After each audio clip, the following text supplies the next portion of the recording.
In this video, I'm going to show you how to fix the issue when your Samsung TV can't mirror an Android device. First, ensure that both your TV and Android phone are connected to the same Wi-Fi network because mirroring won't work on different networks. Next, go to Settings, General, and then the External Device Manager on your TV and make sure device connection or screen mirroring is enabled. Restart both your TV and the Android device to refresh the connection.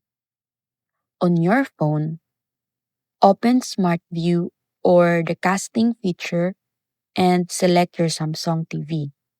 If it still doesn't work, update your TV software under Settings, Support, and then Software Update, and ensure your Android OS is updated.